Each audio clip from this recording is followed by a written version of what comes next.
Coming to you live from the JRE Tobacco Aladino Mobile Studios, it's the Cigar Pulpit.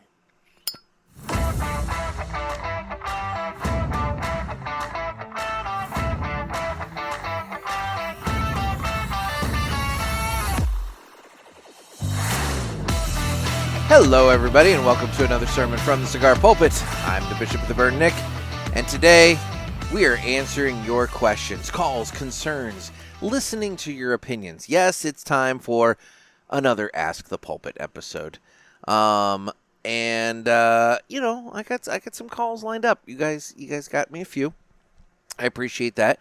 But for those of you who have maybe never called, maybe you want to call, maybe you've called before and you've forgotten the number, if you want to get in on the next round of Ask the Pulpit, when I do it, again, because I do these periodically, mostly when I have no guest and, need something to talk about.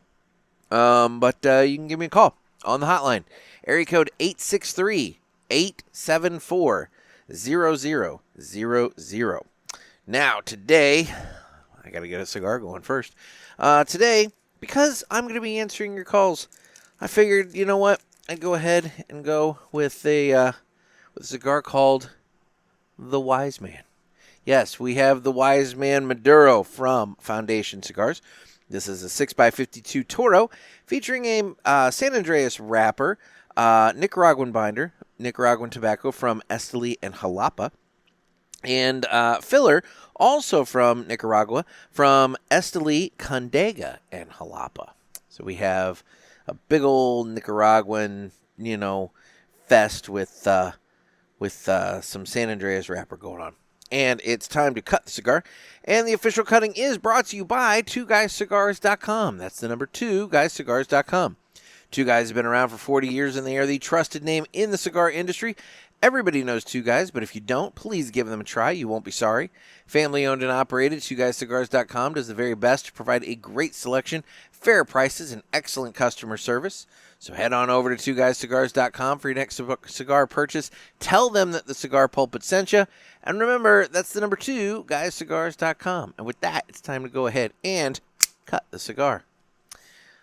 Two Guys is getting... Oh, God, what did I do there? Can't hear. Oh, there. Oh, I have this headset. Okay. There's a headset that I have that there's a short in the cable, and it results in not being able to sometimes hear out of the headset. So that sucks. It's like all of a sudden the whole, everything you're hearing just goes poof, and now you can't hear anything. So hopefully that is not an issue for me throughout the show. No, I was getting ready to say, Two Guys is celebrating their 40th anniversary in September at the, I guess that would be technically the 40th anniversary party / 3rd annual New England Cigar Expo. It's kind of a either or. They've transitioned names throughout those years, and so because of that, it's either or. But yeah, tickets went on sale this past Saturday, and the unfortunate fact of the matter is, while I went last year, I'm not going to be able to go this year. Things just the schedule just kind of didn't work with it this year, and so I had to bow out, and that sucks because, of course, 40. I mean, that's a big one. So, but they sold out of the VIP tickets really, really quick. So, congratulations to them. Now, speaking of tickets, before I get into the lighting and all that fun stuff of this cigar and get going. Speaking of tickets, PulpitFest tickets are on sale. This is the 5th annual PulpitFest taking place in Palm Coast, Florida at the Ash and Ale. It's a wonderful time, guys. And it's a wonderful shop. Everyone who went last year, it. And, get your tickets. Everybody who, maybe missed it last year but wants to get in on it, get your tickets. For those of you who are interested in the VIP, there are a few VIP tickets still left. VIP tickets are $125. However, that gets you not only the goodie bag with all kinds of stuff, and let's be real, guys, the value of the goodie bag alone is going to be over that ticket price. So, like, you're getting your money back, like, right off the bat. But then also, so the actual event runs August 22nd through the 24th. That's Friday through Sunday. However, for VIPs, it actually starts on Thursday the 21st, because that evening we're going to have a private VIP cigar dinner with Renee Castaneda, president of Villiger Cigars North America. And you guys will get to sit, and it's super limited number of VIPs, and you're going to be able to get to sit and chill and talk with Renee, ask him whatever questions you want to ask him. You know, this is your opportunity to really pick the brain of a top-level executive of a really pretty big company. I mean, you know, they're still getting their footing in the United States with the premium cigars, but like Villiger's been around since 1888, guys. I mean, this is not a newcomer to the show. So you know, that'll be fun. And then also VIPs get to do the there is a breakfast that we're going to do on Saturday morning, and that'll be with Justo Aroa of Aladino Cigars. And, you know, Justo's been on the show. Wonderful guy. Everybody loves him. You know, Aladino Cigars. You guys know Aladino. So, I mean, this is an opportunity to chill out with Justo on Saturday. So, it's a really good deal for the VIPs. So, if you're interested in that, get in on that. Otherwise, we also have plenty of general admission tickets still available. General admission tickets are $35, and you get the goodie bag and all the fun stuff and everything. But also, keep in mind that of that $35 that you're paying for your ticket, you get a $30 in-store credit towards your first purchase at the Ash and Ale. So in a roundabout way, you're kind of getting your money back in that regard. So keep that in mind, and you know, get your tickets. Jump on it. It's going to be a fun time, and you can make a trip out of it. There's all kinds of fun stuff to do in the area. St. Augustine is half an hour north. Daytona is half an hour south.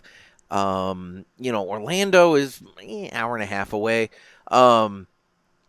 There's all kinds of cool stuff to do. So, like, you can make a Florida trip out of it, have a wonderful time, and get your cigar on and celebrate the 5th annual Pulpit Fest. So head on over to eventbrite.com or cigarpulpit.com. I have a link on there. We have a link in the parishioners group, my bio on Instagram. You know, I mean, there's all sorts of places, but go there, you know, look for Pulpit Fest 2025 and get in on the tickets and get going, because we need to sell those tickets. We need to make sure that this is a big event. So get in on it. Anyway, now that I have the cigar cut, why don't I go ahead and light this guy, and that way I can start getting your calls. And from there, while I'm lighting this, let's listen to the greatest commercial that you've ever heard.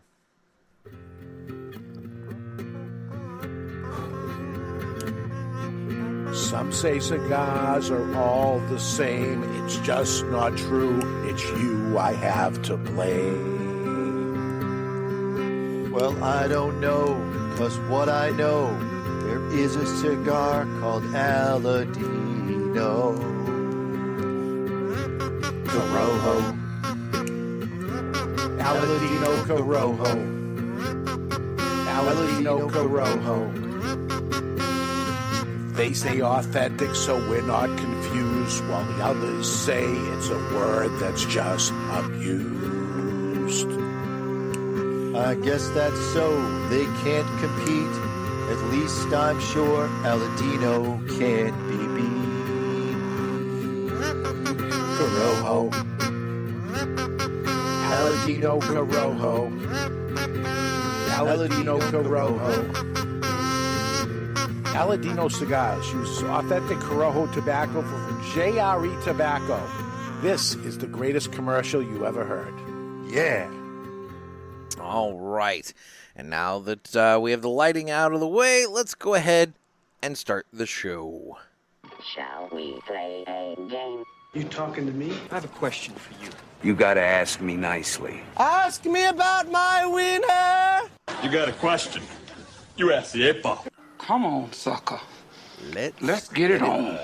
Guys, it is time for Ask the Pulpit, where I listen to your calls, answer your questions, and, you know, basically go from there. So let's go go ahead and start with the first call here, and hopefully this works. Yeah, Trey Mack had a pretty good week in PCA. It brought in a lot of business. How much of that was due to how pretty he felt in his special thongs? I know who that is. Trey Mack and the Aladino booth at PCA were very, very busy. Every time I tried to go by the Aladino booth, it was difficult to even talk to somebody because they were just swamped. I attribute a lot of that to just longevity in the industry. They've been around a while, and every year that you're around, you pick up more and more, and you establish yourself more and more shops take you on and everything. They've been doing some exciting stuff. I do think the hand-rolled Julio Aroa documentary on Friday drew a little bit of attention, their way. But all in all, I think it's been a good ride for Aladino. I think they're picking up steam. As for how much of it was due to Trey Mack feeling saucy in his thongs, I don't know if I could attribute a percentage to that, but it had to have played a role. I mean, he was strutting around there like the cock of the walk, and just kind of being the man. So you don't do that if you're feeling uncomfortable with your underwear. So I'm assuming he was feeling nice and saucy, and that helped out a lot. The only time that he really seemed a little out of sorts is when he thought he'd lost his backpack, and in reality, a friend of his had kind of taken it as a gag, and Trey Mack called security, and it turned into a whole thing. But he found the backpack. His friend, it was never really lost, but he thought it was, and it was funny for everyone but him. But that was the only time that he got his thong into a twist. So anyway, thanks for the call, but now I have the image of Trey Mack in a thong back in my head. So I don't know if I appreciate that, but we will we'll move on and do this. Man, has it been this long since I've done an I guess it has been this long since I've done a Ask the Pulpit episode. So, hey, Jerry Pulaski here. Oh, I am calling for an employment opportunity, perhaps. Oh boy! As of yesterday, I am willfully unemployed. Shit. I was let go at my job at the Massage Envy, as it turns out. For accidentally giving a reach around during a massage there. How do you accidentally do that? Anywho, I am looking for an employment opportunity, ideally work from home job, particularly your home, as it turns out. My credentials are I am pretty fluid in Microsoft Word, Windows 98, Number Munchers, and Oregon Trail. Number Munchers. Anywho, if you could respond to this rather urgently, their finances are of a concern because I was also informed that during my time at Massage Envy, none of my punches were valid, as it turns out, because I was accidentally punching in at the nearby Sbarro's Pizza, as it turns out.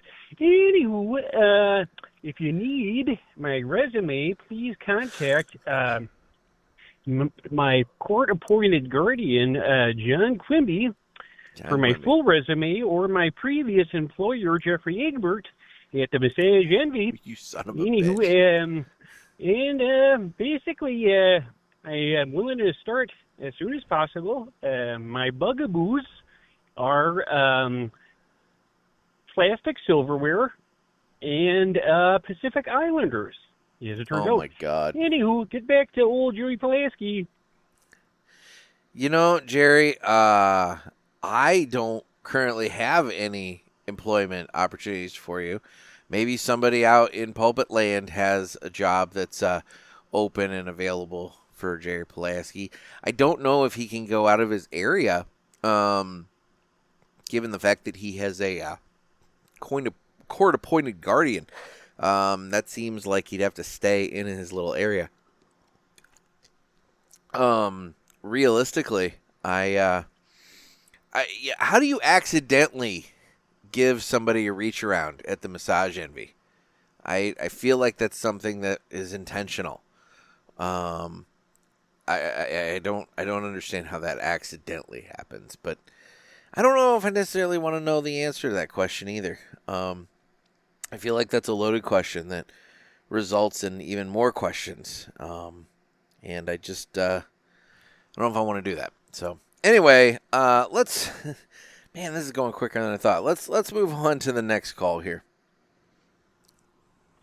Mr. Miller, it's been a minute.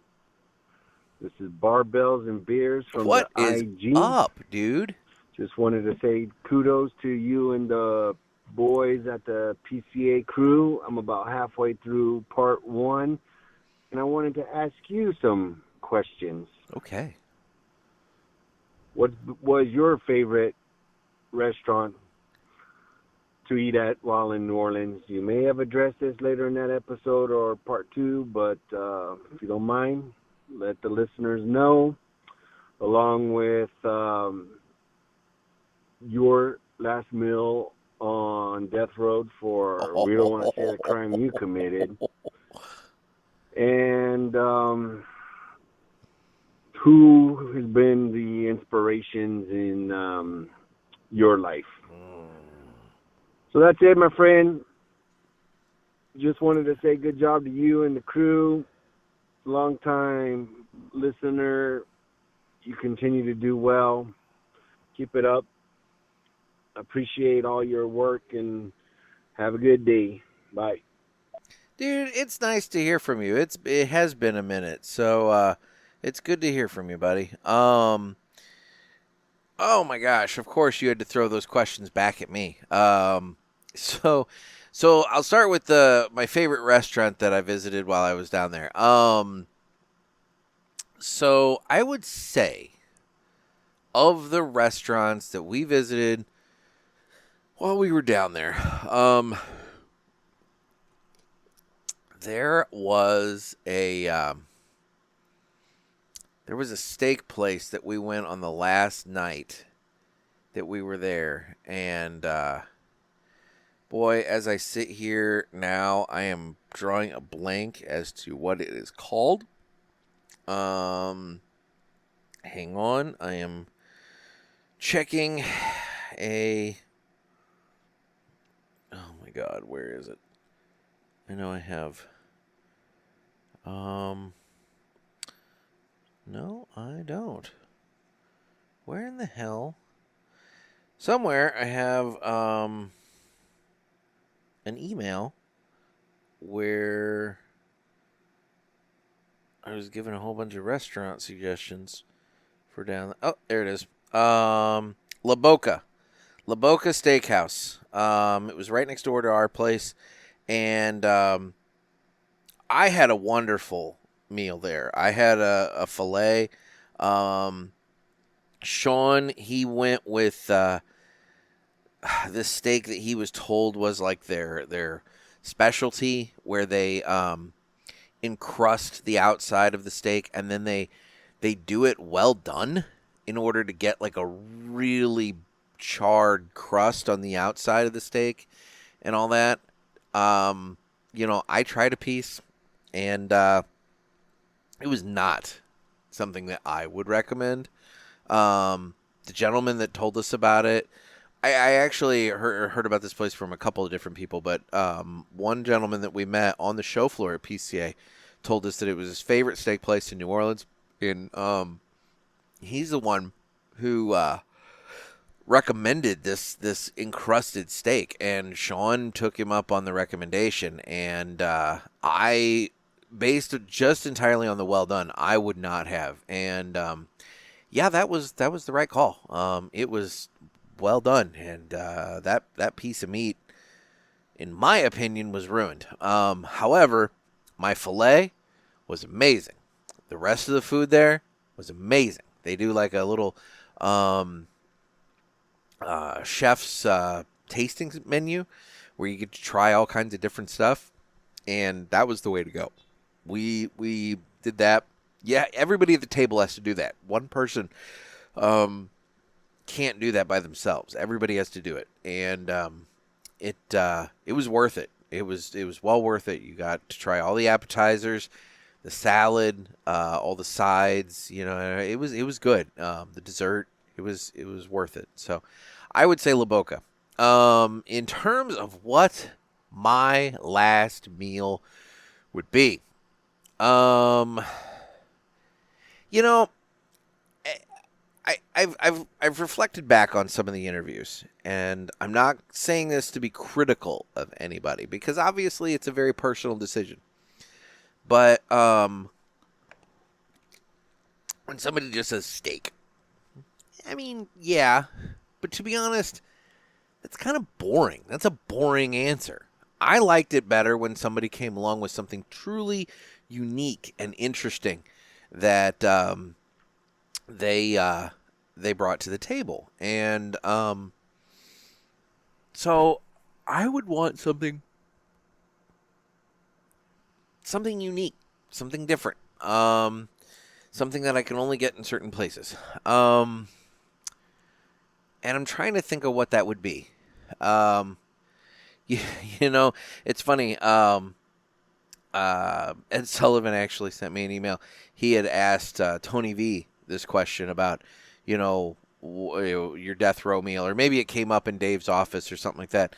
And Tony's answer was something that needed a slow cooker, you know. And I thought that was a good answer, that if you're on death row, you want something that takes a slow cooker because it buys you more time.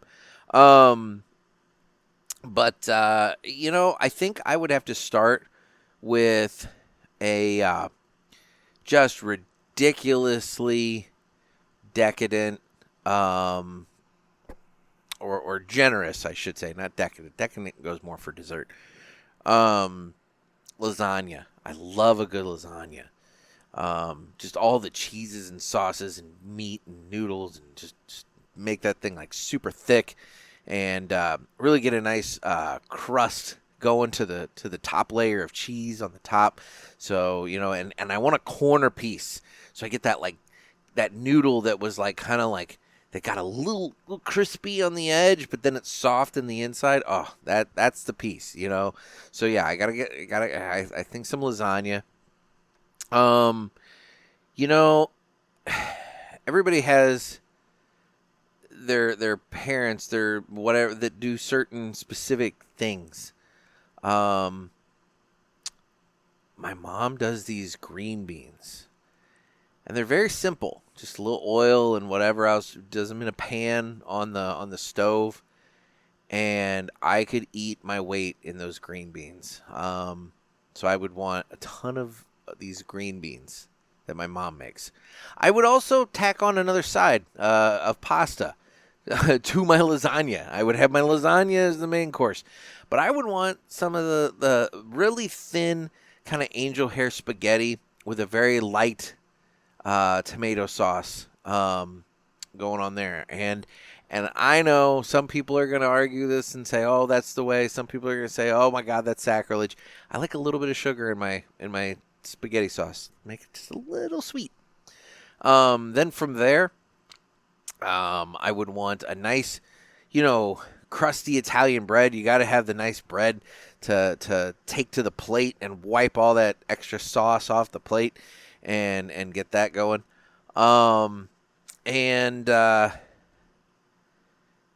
Then for dessert, you know, everybody that knows me would say he's going to say something chocolate.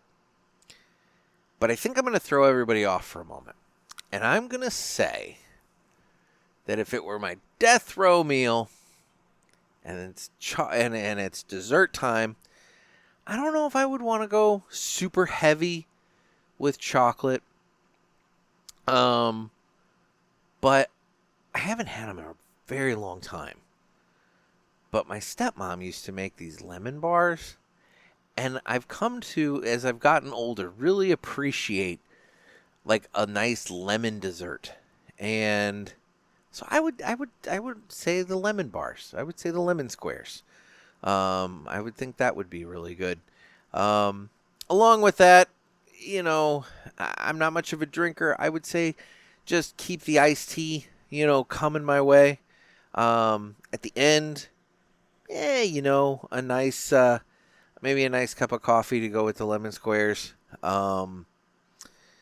I think that'd be my death row meal. And then in terms of influences, oh my God, guys. They're obvious. Your parents are your obvious answer. For a variety of reasons. I guess it depends on what we're talking about in my life. There's all kinds of people that have influenced and whatever else. I'm not one to say like, oh, that's my mentor, that's my hero, like I don't know. I struggle with the question of like, oh, what famous person would you want to have a cigar with? Because I'm not one to really like put people up on pedestals of celebrity. It's kind of one of those like, oh, look, that person's there. They're real. Okay, cool. Moving on. But, I might get quiet around somebody, and because I'm definitely, it's kind of hard to say when I'm sitting here by myself just talking, but I tend to be a listener. Like if I'm in a group of people, I'm not necessarily the one jumping in saying something all the time. A lot of times I might be sitting back listening, because you definitely learn a lot more when you just listen.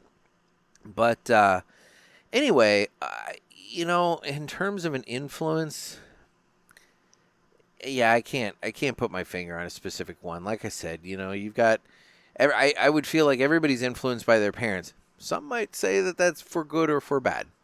I would put it forth that for a variety of different reasons, I've been blessed and I've learned a lot from all my parents. In terms of the rest of life, there's too many people for me to name off for that. So I'm gonna politely just kind of move on for that question. But dude, thank you so much for reaching out. It's been a minute, and I appreciate the questions because you know what, it got me thinking. And for everybody that I asked about that death row meal, I never really put much thought into that myself. So that's an interesting exercise. So thank you for doing that. So moving on, we got another call here. All right, you see here. Listen a lot, never really call, so here you go.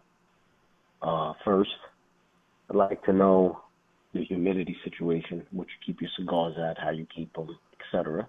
Okay. I noticed that I've been playing with the humidity. Sometimes it's a little better than others, some higher, lower. So curious about your thoughts on that.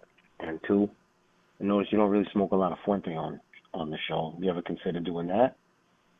And give me a holler. Let me know. Let me hear you back. Thank you for your call. So, okay, let's address Fuente first, then we'll get into the humidity situation. I am woefully ignorant when it comes to Fuente cigars. And what I mean by that is I feel like they're almost a section of themselves. And part of it is, and this obviously is my own ignorance, when I walk into a humidor, all the Fuente cigars, Fuente, but also, to be honest, all the Opus, when you get into like the Opus line, they all look alike.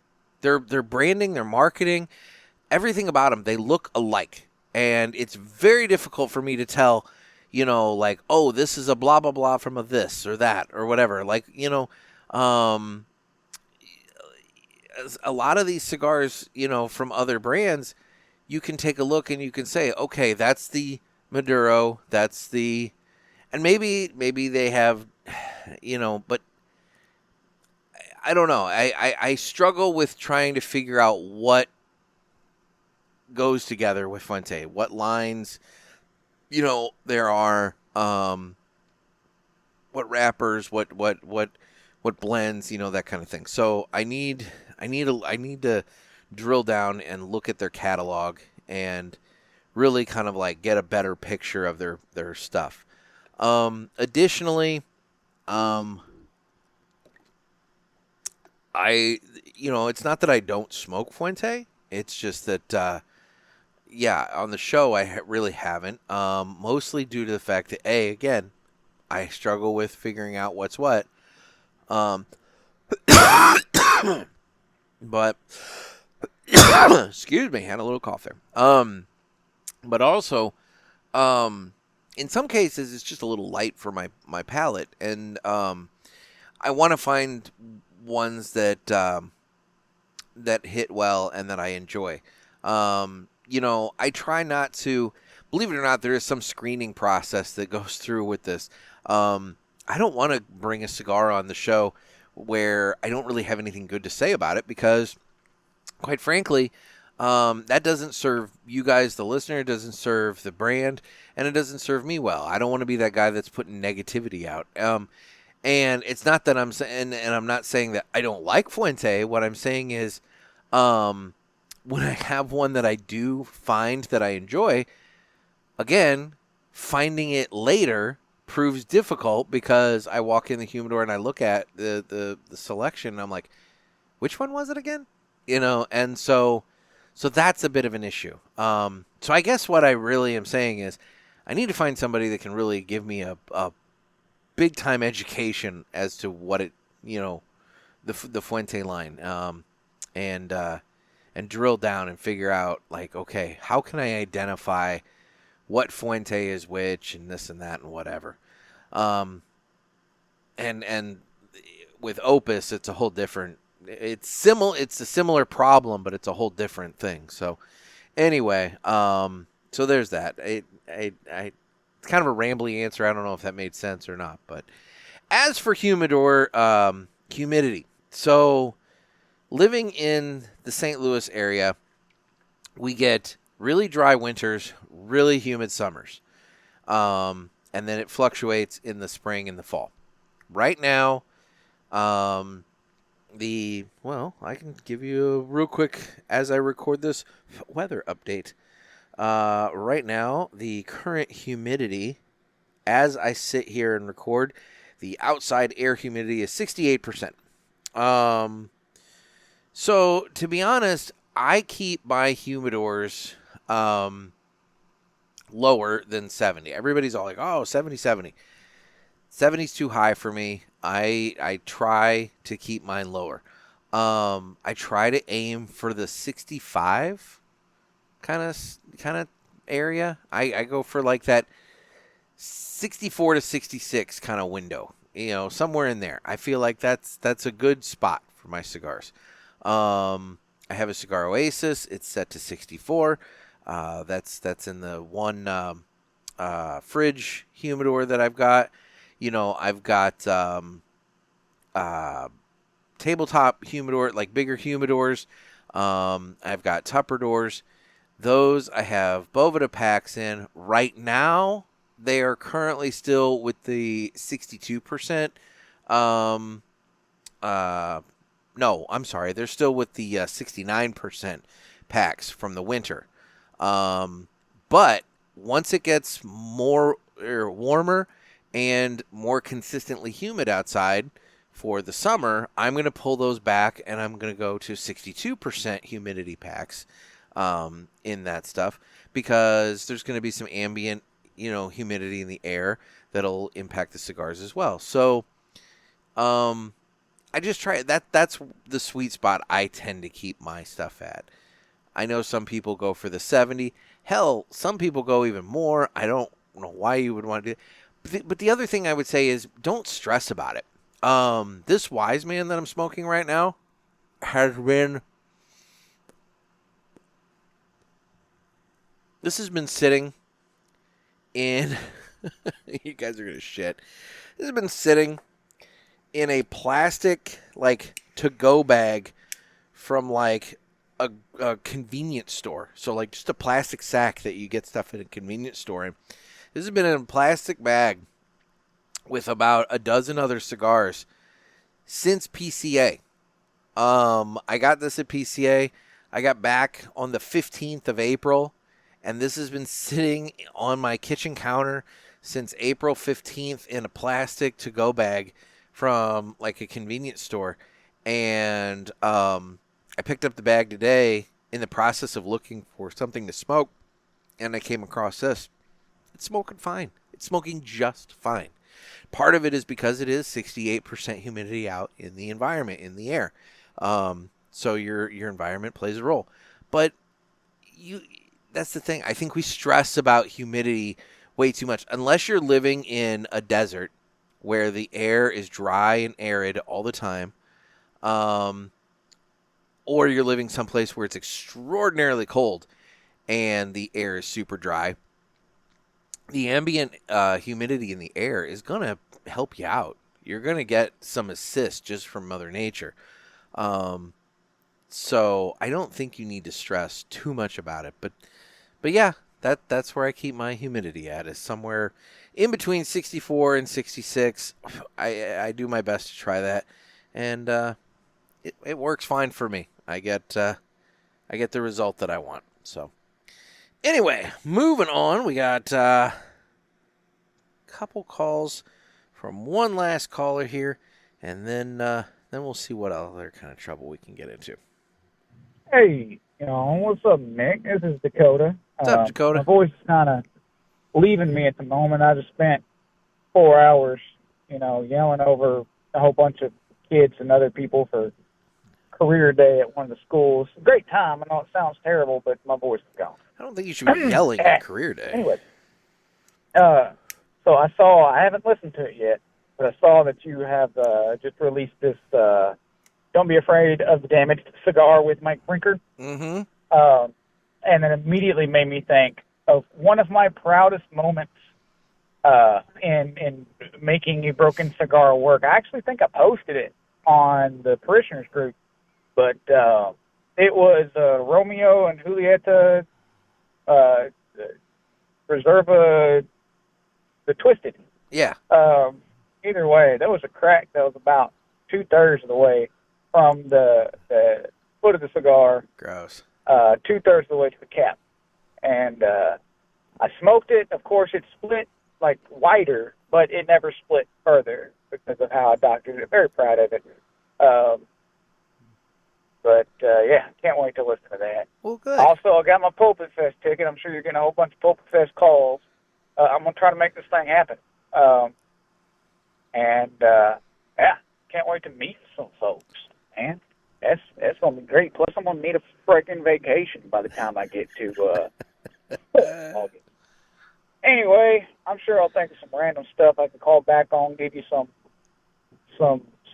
cigar, whatever they're called, whatever that calling show is that you call it. Give you some fodder for it.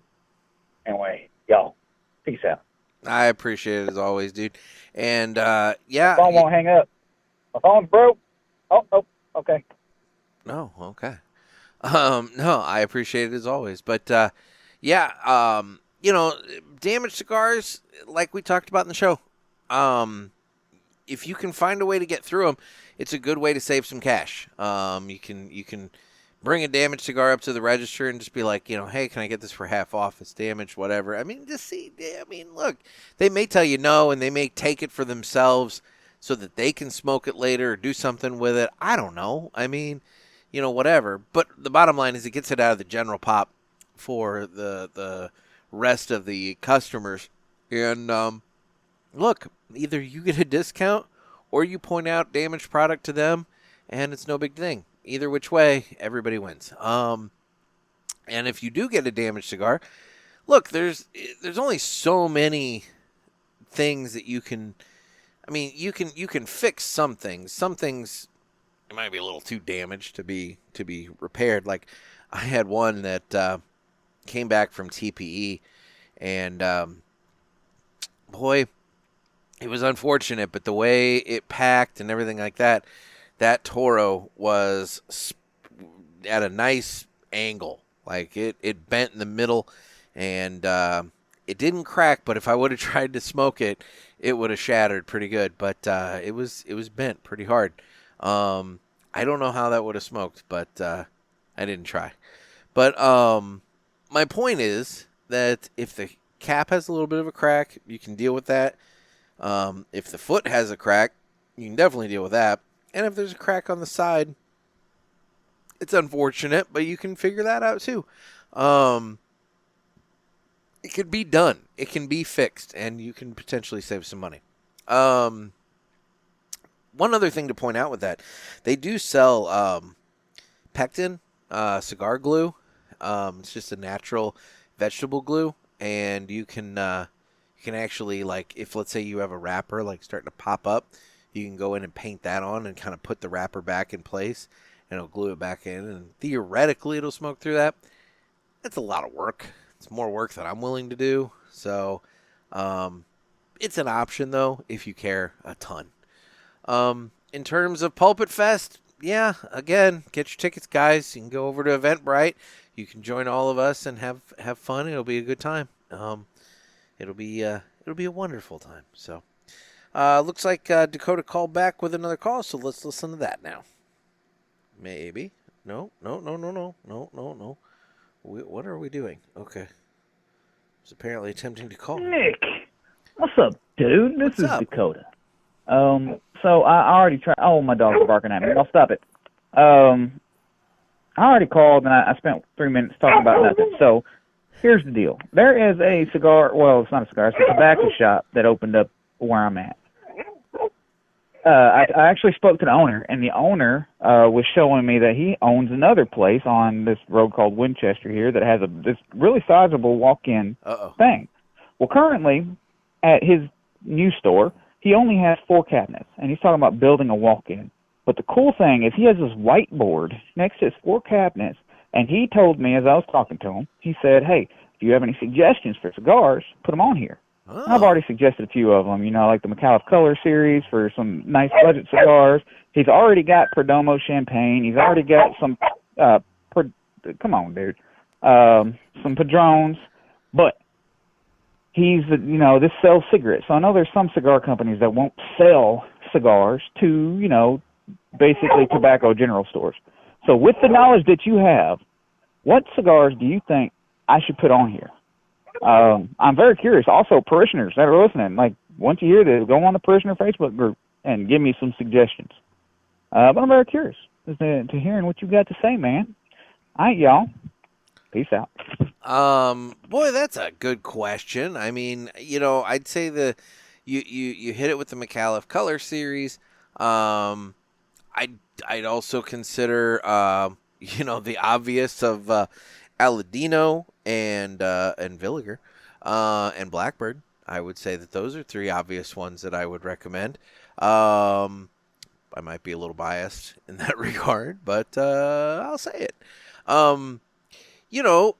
I'd also take it one step further, say United Cigars has some really good stuff. That Gold Star that United Cigars puts out, man, that's a fucking lights out cigar. I love that thing so much. But if you're looking for other really good but budget-friendly cigars, the United, core line, they took a price decrease versus everybody else that's doing price increases. So that's something to consider as well there. Who else? West Tampa Tobacco. Rick Rodriguez and the crew at West Tampa Tobacco. I dig their stuff. I would say that would definitely be one to consider as well. I think Crux has got a really good variety in their line. I love the colored bands that they have in terms of standing out in humidor.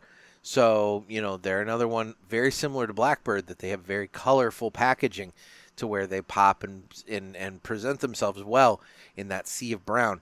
And then finally, if he's looking for something that is really good but very budget conscious, Artista Cigars. I think Artista Cigars, not only the Artista Cigars, but then also they make Buffalo 10s. And Buffalo 10s, man, for the price point on those things, really, really good cigars. So, yeah, I'd say that those are all super solid options to put on the whiteboard and give this guy, the advice to try. As for a company that doesn't want to sell to like a general tobacco store, I don't know of any. Granted, I've never directly asked, so maybe there are some that have rules about it. I've never asked and never heard of a company say, oh, I don't want to sell to a place that also sells cigarettes. I could see where, like a smoke shop that maybe is selling like weed. Well, that's a whole dispensaries. That's a whole different thing. But like weed accessories, and the fake, like the Delta 8s and 9s and whatever, and the CBDs and this and that and what THC derivatives and everything. Like, I could see where maybe those kind of places some cigar companies wouldn't want to necessarily sell into. But in terms of like a place that sells cigars and cigarettes, I mean, shit, man. If those are the only two options that are available in the store, I don't know of any company that doesn't want or that wouldn't want to do that. But then again, I haven't asked. I'm only going based upon the fact that I can think of two right off the top of my head where I can go and have a really diverse humidor available to me, but then also be able to get pretty much damn near any pack of cigarettes I could think of. One's in Missouri and one's in Indiana. So, I mean, it's not even like they're in Illinois, People's Republic of Illinois. So, anyway, I would say that those would be my thoughts. I would, I'd already forgotten all of them. I mean, obviously there's Aladino, Villiger, Blackbird, United, West Tampa, Crux, and Artista. I think those are really solid options for any humidor, and offer a nice variety, nice various price points, that sort of thing. I've had people ask me, like, if I were to open a shop, what would I put in it? That's an interesting question, especially based upon, how much square footage I have and things of that nature. But let's put it this way. Any one of the brands I just recommended, I would have no trouble putting into my personal humidor and recommending to customers to give a try to. So, anyway, guys, this has been our most recent Ask the Pulpit exercise. I thank everybody for their calls. You guys can get your calls in by calling the hotline at area code 863-874-0000.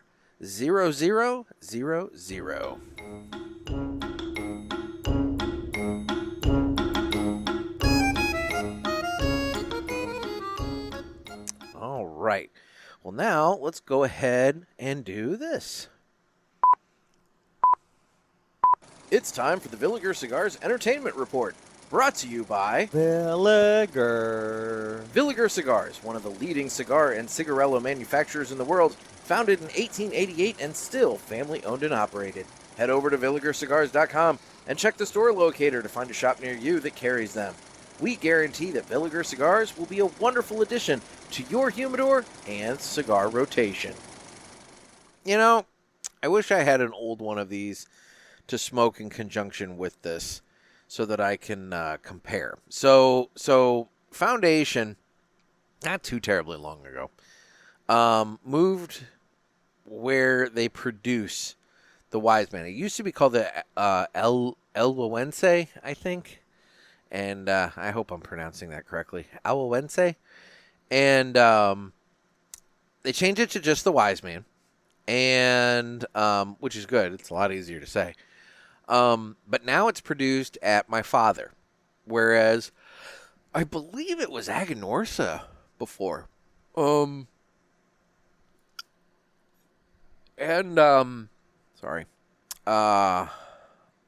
Anyway, this doesn't taste how I remember the El Owense. It's a little bit more mild, despite having all that Nicaraguan tobacco in it. I am at, I'd say, the halfway point, and this is a relatively mild, easy cigar. Like I'm not having any sort of like spicy Nicaraguan, sensation. It's not feeling very heavy to me. It's smoking really nice. I mean, construction wise, it's really good. Draw wise, really good. The flavor that is there is really nice, but it's not hitting quite the same way that I remember this hitting maybe back when it was at the previous factory. So I don't know. I guess with all things, times change. Anyway, Villiger Cigars Entertainment Report. So, what have I been watching? Oh, man, I have watched some stuff. Where do I even begin? So, well, okay. I'll start with movies. I went and saw Thunderbolts, the new Marvel movie. And without getting into spoiler territory, this was probably my favorite Marvel movie that they have done in a very, very long time. It felt like there was a point. There was a reason for it. It wasn't just a cash grab. It had a good... I think it had a good message story about... I don't want to say mental illness. I mean, to some degree, mental illness. But then also, just kind of in life, you hit points in life that you feel like you don't really have much to be going for, and you feel like nobody cares, and you get up, you do your work, you go home, and you dwell on negative shit all the time. Depression might be a more specific thing. I mean, it hit on a lot of notes that I feel like some people could relate to, and it was interesting to see that in a movie like this. It had a good story. It kept me engaged and interested. It definitely set up some future storylines to where the rest of the Marvel universe could piggyback off of it and do more with it. So it felt like it actually moved along, the narrative of the MCU and not just, oh, here's a movie, that kind of thing. I don't know. I was actually really happy with it. I walked out of it very pleased. In terms of what you need to watch beforehand, realistically, if you watch the Black Widow movie and you watch the Falcon and the Winter Soldier TV show on Disney Plus, that's all you need to watch in order to really get it all. If you want to watch Ant-Man and the Wasp, Quantumania, you could do that. I don't recommend it. There's a few other ones that you could watch if you want to. You don't have to.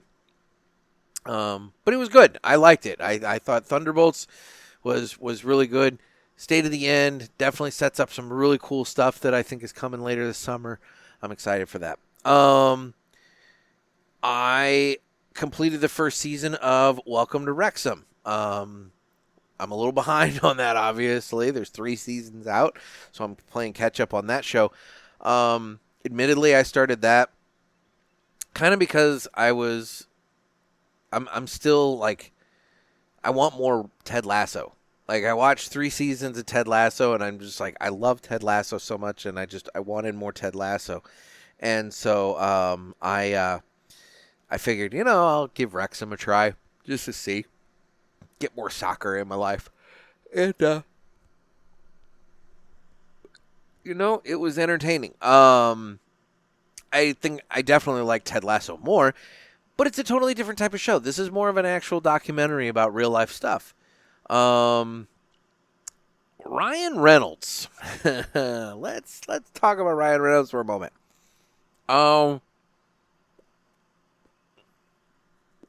maybe it's a hot take. Maybe it's not. I don't know. I'm kind of over him. I feel like we've had a lot of Ryan Reynolds. And his shtick is always the same.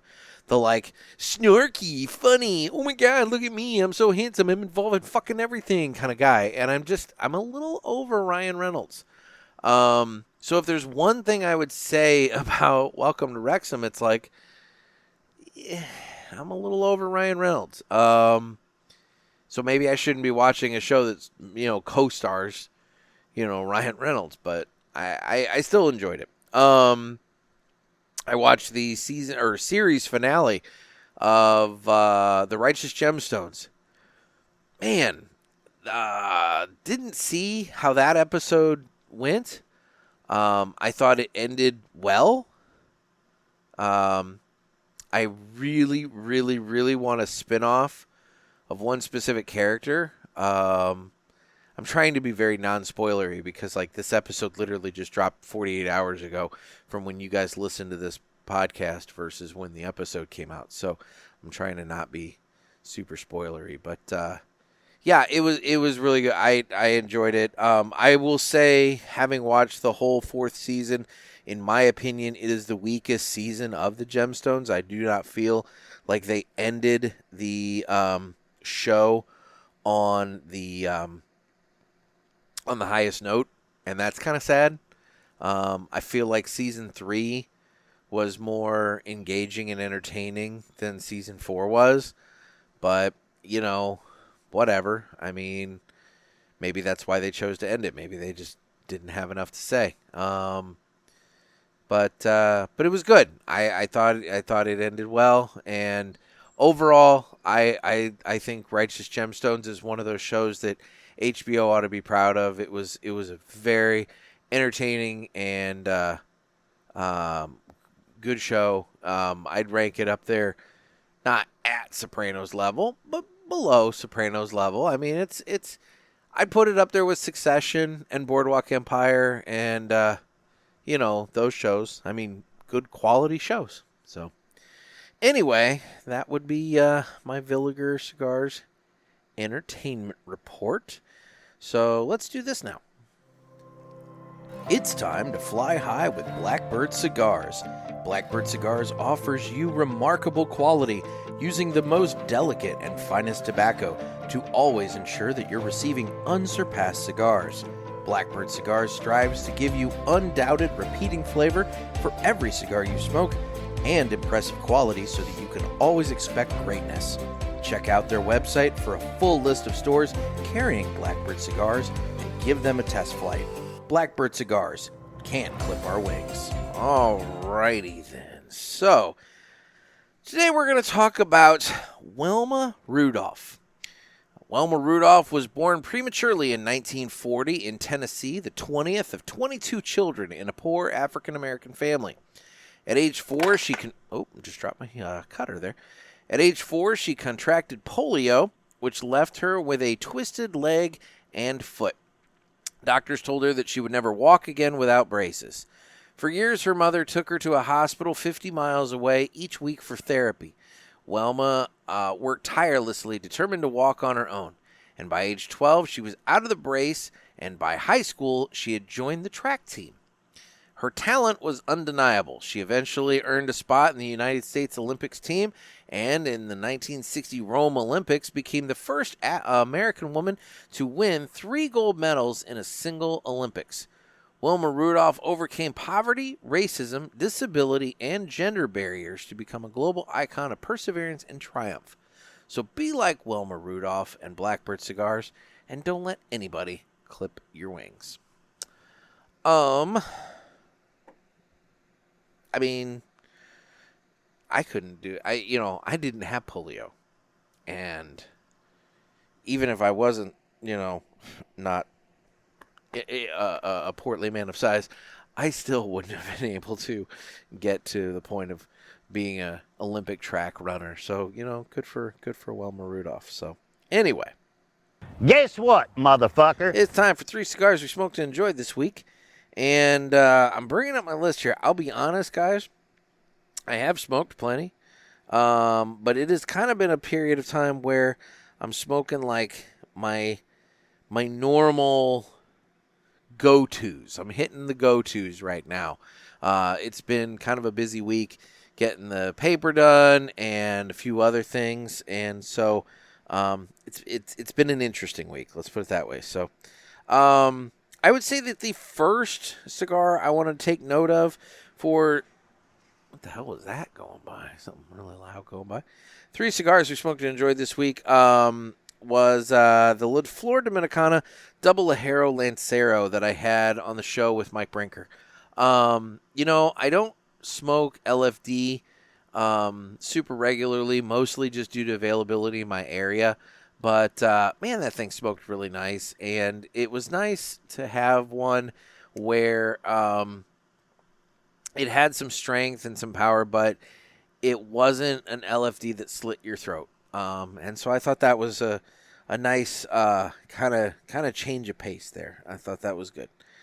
The next one that I want to highlight is the Herrera Esteli Habano. That's the Herrera Esteli with the white band. I got that at one of the tobacco shops closest to me. I stopped in to stock up on butane the other day, and I didn't just want to buy I ended up buying like 3 big cans of butane because I wanted to make sure I like to have a nice, healthy supply on hand at home just in case there's any sort of unforeseen weird shortages or any sort of bullshit, whatsoever. It's like I always have my butane. But while I was there, they had a box of those open, and so I went ahead and grabbed one and smoked it. And, man, it just smoked wonderfully. It was nice and easy, had some spice to it, had some flavor to it, but it just smoked really, really well, and I dig it. I enjoyed it a lot. The last one I've been smoking a lot of, it's one that budget price-wise has kind of hit a healthy spot for me. It's got some flavor. It's got some strength to it. It's a nice, decent size cigar. It's not like it's a little guy. But it's the AJ Fernandez New World in the Redondo size. Kind of like a little bit bigger Toro. I feel like it's maybe 6.5 versus 6. And but I'll tell you what, for the like $8 that I pay for it, this thing it smokes wonderfully, and it's nice. It's right in that price wheelhouse that I'm looking for, and it's what I'm looking for. Like it checks the boxes for what I'm looking for, especially at that price point. It's one of those things these cigar companies are going to figure out. There's more guys like me looking for cigars in the like $7 to $9 range, with 8 being that sweet spot. Then there are guys going out and saying like, I don't want to spend anything less than $20 on a cigar. So putting out a whole bunch of anniversary, and I get it. Anniversaries, you do what you do, and it's a special cigar, so I get it. But man, if I were going to PCA and I were unveiling an anniversary cigar, and I were going to be charging $25 for that anniversary cigar, I would probably have really busted my ass to make sure that I had a second cigar that I was unveiling that I was really proud of, that was in that $7 to $9 price point. That way, if anybody said, dude, your new cigar is $25, you could say, but I also have this other new cigar over here that I'm also very, very proud of, that is for your everyday smoker, not just for special occasions and anniversaries and things of that nature. This is my one for the everyday smoker, and it comes in between $7 and $9. I think that would have been a smart move, but, logistics are what logistics are. I'm not a cigar manufacturer.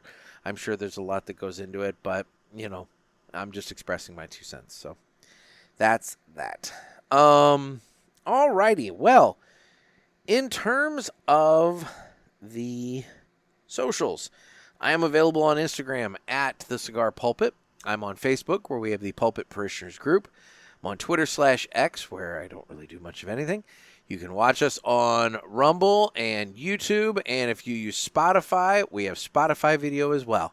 I do need your calls and questions for future Ask the Pulpit episodes. Once again, you can give us a call on the hotline, area code 863-874-0000. And as you listened today, whatever's on your mind. It can be comments and questions regarding episodes that come out that you have, questions you just in general have for me. It can be really just about it. I mean, like maybe you had a thought while sitting in the cigar lounge and you wanted to put this thought out for discussion. Whatever it happens to be. I've said since the very first time I promoted this segment, you're looking for love advice? I'll give you love advice. I'm not necessarily saying it's good advice, but I'll give you anything you want. You want a recipe for turkey succotash? I don't know how to make that. I don't even know if it's a thing. I may have just made it up. I don't know, but I will try my best. But anyway, area code 863-874-0000. And finally, once again, PulpitFest tickets are on sale. Eventbrite.com. Search for PulpitFest 2025. Or go to cigarpulpit.com. First post on the page should be all about cigar PulpitFest tickets on sale. You can click that. It'll take you to the Eventbrite page. Get your tickets. Get in on the fun, guys. This is going to be a lot of fun this year. We kind of, last year was the first year that we really kind of blew it up and made it a bigger, better production. Last year was a lot of fun. We've ironed out some of the kinks, and we've kind of figured out, how things can work. And so this year's going to be even better. So if you missed last year, don't miss this year. If you went last year and enjoyed last year, get back on the bus and have fun with us again this year. It's going to be a blast. So get your tickets over at Eventbrite, over at cigarpulpit.com, and get in on the fun with us in August in Palm Coast, Florida for the 5th annual Pulpit Fest. Otherwise, guys, I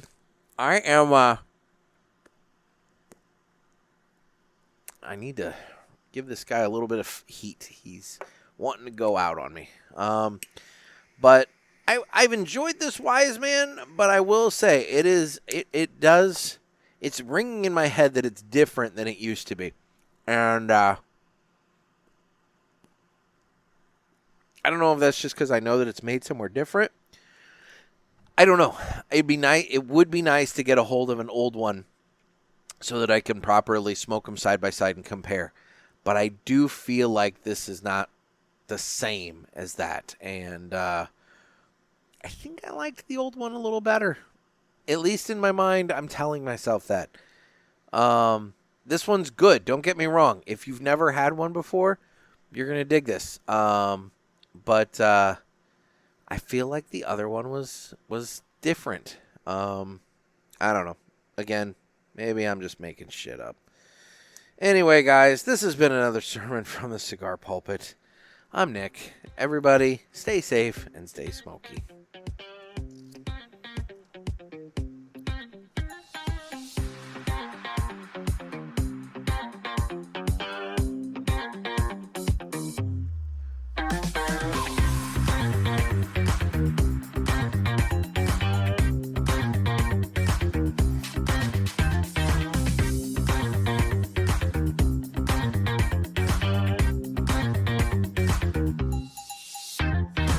Take it easy, everyone.